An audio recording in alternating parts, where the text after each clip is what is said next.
আজকে প্রীতির সঙ্গে রণজয়ের শুভ বিবাহ সম্পন্ন হয়, কিন্তু প্রীতি মনে মনে একটা বিষয় নিয়ে ভীষণ পরিমাণে চিন্তিত থাকে। আর প্রীতিকে দেখে তার মা খুব ভালো মতো আন্দাজ করতে পারে তার মেয়ে কোন বিষয় নিয়ে এত দুশ্চিন্তা করছে। তাই কমলা দেবী নিজের মেয়েকে শান্ত করার জন্য সকলের সামনে চুপি চুপি প্রীতির কানের কাছে এসে বলে, তুই এত ভয় পাচ্ছিস কেন রে? আরে কিছুই হবে না, এত ভয় পেলে চলবে না, আস্তে আস্তে সব ঠিক হয়ে যাবে। মা, আমার ভীষণ ভয় করছে। একটু আগে আমার বড় জায়ের সঙ্গে কথা হলো। আমার বড় জা বলছিল কালকেই নাকি আমার প্রথম রান্নার অনুষ্ঠান হবে, আর কালকে আমাকে সারাদিন রান্না করতে হবে। আর ওরা যদি কালকে আমাকে লুচি পরোটা কিংবা কচুরি বানাতে বলে তাহলে কি হবে? সবার সামনে আমি ভীষণ অপমানিত হব। তুমি তো জানো আমি ঠিকঠাক ভাবে আটা মাখতে পারি না। আমি যখনই আটা মাখতে চাই তখনই আটাতে জল বেশি হয়ে যায়। এভাবে প্রীতি প্রচন্ড পরিমাণে চিন্তা করতে থাকে। তাই কমলা দেবী মেয়ের দুশ্চিন্তা দূর করার জন্য প্রীতির বড় জা মন্দাকিনীকে ইশারা করে সেখানে ডাকে। কি হলো কাকিমা, আপনি আমাকে এখানে ডাকলেন কেন? তাড়াতাড়ি বলুন, আমার শাশুড়ি মা ওদিকে আমাকে ডাকছে। দেরি হলে আমি বকা শুনবো। আমার শাশুড়ি মা এমনিতেই ভীষণ রাগী। আসলে মা, তুমি তো আমার মেয়ের মতোই, তাই তোমার কাছে আমার একটা অনুরোধ আছে। আমার মেয়ে এমনিতেই বাড়ির সব কাজকর্ম রান্নাবান্না সবই পারি, কিন্তু ওর যেটা নিয়ে সমস্যা সেটা হচ্ছে ও কিছুতেই ঠিকঠাকভাবে আটা মাখতে পারে না। যখনই আটা মাখতে যাই তখনই আটাতে জল বেশি হয়ে যায়, আটা ভীষণই নরম করে ফেলে। সেই জন্য ও শ্বশুরবাড়িতে যেতে ভীষণ ভয় পাচ্ছে। কি বলছেন কি? আপনার মেয়ে এত বড় হয়ে গেল এখনো পর্যন্ত আটা মাখতে পারে না? আর তাছাড়া আটা মাখা তো খুবই সহজ কাজ, এমন তো কোনো কঠিন কাজ নয়।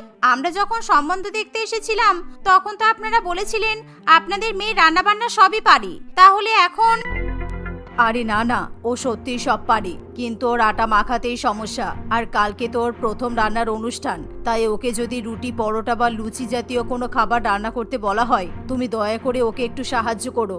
শ্বশুরবাড়িতে গিয়ে আস্তে আস্তে আমার মেয়ে সব শিখে যাবে, কিন্তু প্রথম প্রথম তুমি যদি ওকে আটা মাখার পরিবর্তে অন্য কোনো কাজ করতে দাও তাহলে খুব ভালো হবে। আচ্ছা ঠিক আছে, আপনার কোনো চিন্তা নেই, আমি আমার ছোট জায়ের সাহায্য করব। মন্দাকিনীর মুখে এমন কথা শুনে প্রীতি এবং তার মা দুজনেই খুবই খুশি হয়, আর প্রীতি অনেকটাই দুশ্চিন্তা মুক্ত হয়। কিছুক্ষণের মধ্যেই প্রীতি তার শ্বশুরবাড়িতে গিয়ে পৌঁছায়। আর প্রীতি দেখতে অস্বাভাবিক সুন্দর ছিল, যেখানে প্রীতির বড় জা মন্দাকিনী দেখতে খুব একটা সুন্দর ছিল না, আর তার গায়ের রঙও শ্যামবর্ণের ছিল। সেই জন্য সুন্দরী নতুন বৌমাকে দেখে সকলেই প্রশংসা করতে শুরু করে, আর যা দেখে মন্দাকিনী একেবারে জ্বলে পুড়ে ওঠে। আরে না না, তোমরা যাই বলো না কেন, বৈশাখী ছোট বৌমা দেখতে একেবারে পরীর মতো।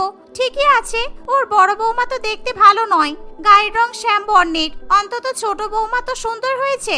আর বৈশাখীর ছেলে দুটো অত সুন্দর ফর্সা দেখতে, এরকম ফর্সা সুন্দর বৌমা না হলে মানায়?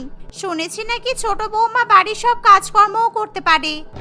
ছোট জায়ের এরকম প্রশংসা শুনে মন্দাকিনী একেবারে রেগে আগুন হয়ে যায়, আর তার সমস্ত রাগ প্রীতির উপর গিয়ে পড়ে। সে এবার প্রীতিকে সকলের কাছে খারাপ করার ফন্দি আঁটতে শুরু করে। আর দেখতে দেখতে সেই দিনটা কাটে। পরের দিন প্রীতির প্রথম রান্নার অনুষ্ঠানে বৈশাখী দেবী তার পাড়া প্রতিবেশী বান্ধবীদের এবং তার কাছের বেশ কিছু বান্ধবীদের বাড়িতে নিমন্ত্রণ করে। তোমরা আমার নতুন বৌমার হাতের কি খাবার খেতে চাও বলো? তোমরা যা বলবে আমি আমার বৌমাকে তাই রান্না করতে বলবো। আমার নতুন বৌমা শুধু যে দেখতে সুন্দর তা নয়, ও কিন্তু সব রান্না বান্না করতে পারে। ঠিক আছে, আজকে তাহলে তোর বৌমার হাতের আমরা কচুরি আর আলুর দম খাবো, আর সাথে পনিরের তরকারি হলেও চলবে। আজকে তো যেহেতু নিরামিষ রান্না হবে, এছাড়া আর কি বা রান্না করতে বলবো? এমনিতেও সবেমাত্র মেয়েটা কালকে শ্বশুরবাড়িতে এলো, ওকে আমরা বেশি খাটাবো না। কচুরি বানানোর কথা শুনে প্রীতি প্রচন্ড পরিমাণে ভয় পেয়ে যায়, আর সে কি করবে কিছুই বুঝে উঠতে পারে না। ঠিক আছে নতুন বৌমা, তুমি কচুরি আলুর দম আর পনিরের তরকারি রান্না করো। বড় বৌমা, তুমিও ছোট বৌমার সঙ্গে রান্নাঘরে চলে যাও। ছোট বৌমার যদি কিছু হেল্প লাগে তুমি অবশ্যই হেল্প করে দেবে। এই শুনে মন্দাকিনী খুবই খুশি হয়, আর সে খুব ভালো মতো সুযোগ পেয়ে যায় প্রীতিকে সকলের সামনে খারাপ প্রমাণিত করার জন্য। তাই মন্দাকিনী তার ছোট জাকে নিয়ে রান্নাঘরে চলে যায়। দিদি এবার কি হবে? ওনারা তো কচুরি বানানোর কথা বললো। আমি আলুর দম আর পনিরের তরকারি খুব ভালো মতো রান্না করে নিতে পারবো, কচুরি ভাজতেও পারবো, কিন্তু কচুরির জন্য আটা মাখতে পারবো না। তুমি প্লিজ আমাকে আটা মেখে দাও না। তুমি শুধু আটা মেখে দাও, তোমাকে আর কিছু করতে হবে না। প্লিজ দিদি প্লিজ। আরে আরে, আমি আটা মাখতে পারবো না রে ছোট। এই দেখ, আমি তোদের বিয়ের জন্য 2 দিন আগেই হাতে নেল এক্সটেনশন করিয়েছি। আমার হাতে এত বড় বড় নখ আছে, এই হাতে আমি কিছুতেই আটা মাখতে পারবো না। তুই আটা মাখা শুরু কর, আমি এখানে দাঁড়িয়ে আছি, কোনো অসুবিধা নেই। কতটা জল লাগবে আমি বলে দিচ্ছি। হ্যাঁ তো দিদি, তোমার হাতে তো অনেক বড় বড় নখ দেখতে পাচ্ছি, কিন্তু তুমি অন্য সময় তাহলে বাড়িতে আটা মাখো কিভাবে? আরে বাবা, আমাদের বাড়িতে রান্নার লোক আছে তো, ওই মেয়েটাই সব রান্না বান্না করে। আমাকে মাঝে মধ্যে রান্না করতে হয়।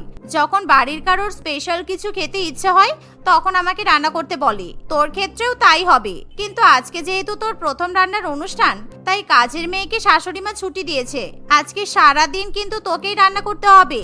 আজকের দিনটা তুই যদি কোনো রকমে পার করতে পারিস তাহলে কিন্তু তোর আর কোনো চিন্তাই থাকবে না। ঠিক আছে দিদি, তুমি তাহলে এখানেই দাঁড়িয়ে থাকো প্লিজ। আমার আটা মাখা হয়ে গেলে তারপর তুমি চলে যেও। এই বলে প্রীতি ভয়ে ভয়ে আটা মাখতে শুরু করে। আর মন্দাকিনী দেখে যে প্রীতি ঠিকঠাক ভাবে আটা মাখছে। আর এই দেখে মন্দাকিনী প্রচন্ড অবাক হয়। দিদি, আমি অল্প অল্প করে জল দিচ্ছি, কিন্তু দেখো তো ঠিক হচ্ছে তো? আরে দাঁড়া, এখন অল্প অল্প করে জল দেওয়ার মতো সময় নেই। আমি আটার মধ্যে জল দিয়ে দিচ্ছি, তুই মেখে নে। এতটা আটাতে কি পরিমাণে জল লাগবে আমি খুব ভালো করেই জানি। এই নে, আমি জল ঢেলে দিলাম। এই বলে মন্দাকিনী ইচ্ছাকৃতভাবে আটার মধ্যে বেশি করে জল ঢেলে দেয়। আর প্রীতি কিছু বুঝে ওঠার আগেই মন্দাকিনী বলে, নে, আর কোনো চিন্তা নেই। এবার ভালো করে চটকে চটকে আটা মেখে নে। আর শোন, আমাকে একটু ওয়াশরুমে যেতে হবে। আসলে আমার খুব জোরে পটি পেয়েছে। তোদের বিয়েতে 2-4 দিন ধরে খুব রিচ খাবার খেয়েছি তো, তাই আমার লুজ মোশন হয়েছে। বারবার পটি পেয়ে যাচ্ছে। তুই আটা মেখে নে কেমন? এই বলে মন্দাকিনী সেখান থেকে কেটে পড়ে। আর সে ইচ্ছাকৃতভাবে ফোন নিয়ে বাথরুমের মধ্যে ঢুকে পড়ে। সে বাথরুমে গিয়ে নিজে মনে একা একা হাসতে শুরু করে। ঠিক হয়েছে, এবার আমিও দেখি বাড়ির সুন্দরী ছোট বৌমা কিভাবে সবাইকে কচুরি বানিয়ে খাওয়ায়। আটার মধ্যে এত জল ঢেলেছি, ও চাইলেও ঠিকঠাক ভাবে আটার ডো বানাতে পারবে না। প্রীতি ভীষণই বোকা মেয়ে। শুধু দেখতে সুন্দর হলেই হয় না খুকুমণি, বাড়ির কাজও জানতে হয়। আমার গায়ের রং শ্যামবর্ণ বলে সবাই আমাকে অপমান করলো। এবার আমার প্রতিশোধ নেওয়ার পালা। অন্যদিকে প্রীতি আটা মাখতে গিয়ে দেখে সেই আটা অতিরিক্ত পরিমাণে নরম হয়ে গেছে। আর এই দেখে প্রীতি প্রচন্ড পরিমাণে ভয় পেয়ে যায়। তাই প্রীতি এবার তার বড় জায়ের বাথরুম থেকে বেরোনোর জন্য অপেক্ষা করতে থাকে। কিন্তু মন্দাকিনী কিছুতেই বাথরুম থেকে বাইরে বেরিয়ে আসে না। অনেকক্ষণ হয়ে গেছে, দিদি তো বাথরুম থেকে বাইরেই আসছে না। এবার কি হবে? আমি যেটা নিয়ে ভয় করছিলাম সেটাই হলো। আমি বুঝতে পারছি না এবার আমি কি করব। আটা মাখা না হলে আমি কচুরি বানাবো কি করে? হে উপরওয়ালা, তুমি আমাকে সাহায্য করো। প্রীতি কি করবে কিছুই বুঝে উঠতে না পেরে বাথরুমে গিয়ে তার বড় জাকে ডাকতে শুরু করে। কিন্তু মন্দাকিনী কিছুতেই বাথরুমের বাইরে বেরিয়ে আসতে চায় না। দিদি প্লিজ কয়েক মিনিটের জন্য বাইরে এসো, আমার খুব ভয় করছে। আটাতে অনেক বেশি জল হয়ে গেছে। প্লিজ দিদি, প্লিজ হেল্প করো। আরে ছোট, আসলে আমার পেটে ভীষণ ব্যথা করছে। আমি বললাম না আমার লুজ মোশন হয়েছে। আমি চাইলেও বাইরে বেরোতে পারবো না রে। আর আমি রান্নাঘরে না গেলে বুঝবো কি করে যে তুই কি কাণ্ড করেছিস? তুই বরং একটু অপেক্ষা কর, আমি বাথরুম থেকে বেরোলে তোকে হেল্প করে দেব। তুই শান্ত হয়ে বস কেমন? আমি বেরিয়ে সব করে দেব। ঠিক আছে দিদি, তুমি প্লিজ তাড়াতাড়ি এসো। এই বলে প্রীতি আবার রান্নাঘরে চলে যায়। আর সে বুদ্ধি করে আগে আলুর দম এবং পনিরের তরকারি বানিয়ে নেয়, এমনকি কচুরির পুর বানিয়ে রেখে দেয়। কিন্তু কচুরি বানানোর জন্য সে মন্দাকিনীর জন্য অপেক্ষা করতে শুরু করে। আর মন্দাকিনী কিছুতেই বাথরুমের বাইরে বেরিয়ে আসে না। এর ফলে প্রীতি খুবই বিপদে পড়ে। এভাবেই দেখতে দেখতে প্রায় 2 ঘন্টা কাটে, কিন্তু নতুন বৌমা এখনো পর্যন্ত কাউকে খাবার পরিবেশন করে না। আর এই দেখে বৈশাখীর বন্ধু বান্ধবরা বলে, কিরে বৈশাখী, তোর নতুন বৌমার এখনো পর্যন্ত রান্না বান্না হলো না? মাত্র 2-1টা জিনিস রান্না করতে বলা হলো, তাতেও এত সময় লাগছে। আমাদের তো সবার এবার খিদে পেয়ে গেল। দাঁড়া, আমি একবার দেখে আসি ওরা দুজনে কি করছে। অনেকক্ষণ তো হয়ে গেল, এতক্ষণে বোধহয় হয়ে যাওয়ার কথা। এই বলে বৈশাখী দেবী রান্নাঘরে আসে। আর সে রান্নাঘরে এসে দেখে যে প্রীতি প্রচন্ড পরিমাণে কান্নাকাটি করছে। আর যা দেখে বৈশাখী দেবী খুবই ভয় পেয়ে যায়। আরে বৌমা, কি হয়েছে তোমার? তুমি এরকম ভাবে কান্নাকাটি করছো কেন? কি হয়েছে বলো? মা দেখুন না, আমি আটা মাখতে গিয়ে আটা অনেক নরম করে ফেলেছি। আসলে আমি কিছুতেই ঠিকঠাক ভাবে আটার ডো বানাতে পারি না। আমি আটা মাখা ছাড়া সব কাজ করতে পারি, সব রান্নাও করতে পারি, বাড়ির অন্যান্য কাজও পারি, কিন্তু আটা মাখতে গেলেই আটাতে জল বেশি হয়ে যায়।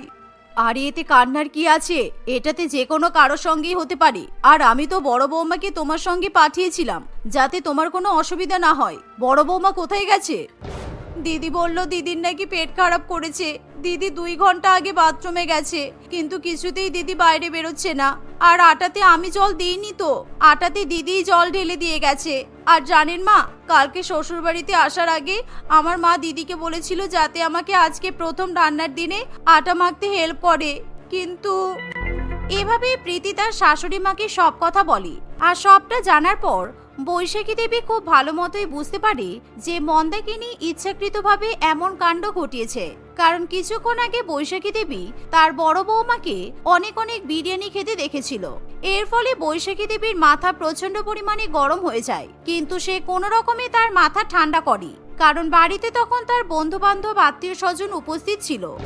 ঠিক আছে বৌমা, চিন্তার কিছু নেই, তুমি কান্না বন্ধ করো। তুমি যখন দেখছো বড় বৌমা বাথরুম থেকে বেরোচ্ছে না, তখন তুমি একবার আমাকে ডাকবে তো।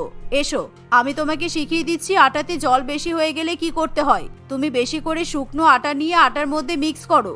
আর যদি মনে করো নরম আটা হাতে লেগে যাচ্ছে, তাহলে হাতে একটু তেল কিংবা ঘি নিয়ে নাও, তাহলে খুব সহজেই তুমি আটা মাখতে পারবে। করো, আমি দাঁড়িয়ে দেখছি। এভাবে প্রীতি বৈশাখী দেবীর নির্দেশ অনুযায়ী আটা মাখতে শুরু করে। এর ফলে সে খুব সুন্দরভাবে আটা মেখে ফেলে। এই তো খুব সুন্দর আটার ডো তৈরি হয়েছে। তুমি তাড়াতাড়ি এবার কচুরি ভেজে ফেলো। ওরে বাবা, তুমি তো কচুরির পুর আগে থেকেই বানিয়ে রেখেছো, তাহলে আবার কি? বেশিক্ষণ লাগবে না, এখনই কচুরি ভাজা হয়ে যাবে। আমি ওই দিকটা সামলাচ্ছি, কেমন? তুমি তাড়াতাড়ি কচুরি ভেজে নিয়ে চলে এসো। আর হ্যাঁ, কেউ যেন না জানে আমি আটা মাখতে তোমাকে হেল্প করেছি। এই বলে বৈশাখী দেবী আবার তার বান্ধবীদের কাছে চলে যায়। আর কিছুক্ষণের মধ্যে প্রীতি গরম গরম কচুরি ভেজে সবাইকে পরিবেশন করে। প্রীতির হাতের কচুরি, আলুর দম এবং পনিরের তরকারি খেয়ে সকলেই তার অনেক অনেক প্রশংসা করে। আর এই দেখে মন্দাকিনী একেবারে জ্বলে পুড়ে ওঠে। কিছুক্ষণ পর যখন বাড়ি থেকে সমস্ত আত্মীয় স্বজন চলে যায়, তখন বৈশাখী দেবী এবার তার বড় বৌমাকে বকতে শুরু করে। বড় বৌমা, তুমি আজকের দিনে এরকম করবে আমি তো ভাবতেই পারিনি। তুমি একবারও ভাবলে না ছোট বৌমা যদি আজকে ওদেরকে কচুরি বানিয়ে খাওয়াতে না পারতো, তাহলে ছোট বৌমার সঙ্গে সঙ্গে আমিও অপমানিত হতাম। আমি তোমার কাছ থেকে এটা কখনোই আশা করিনি। আমি খুব ভালো করেই জানি তোমার কোনো পেট খারাপ হয়নি। আমার ভুল হয়ে গেছে মা, আপনি আমাকে ক্ষমা করে দিন। আমি আর কখনো এরকম করব না। আসলে ছোট দেখতে সুন্দর বলে সবাই ওর কত প্রশংসা করছিল, তাই আমার খুব রাগ হচ্ছিল।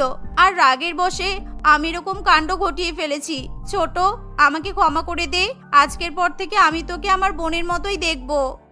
প্রীতি এবং তার শাশুড়ি মা মন্দাকিনীকে ক্ষমা করে দেয়। আর এভাবেই প্রীতির প্রথম রান্নার অনুষ্ঠান খুবই সফলভাবে কেটে যায়। আর সময়ের সঙ্গে সঙ্গে প্রীতি খুব ভালো আটা মাখতেও শিখে যায়।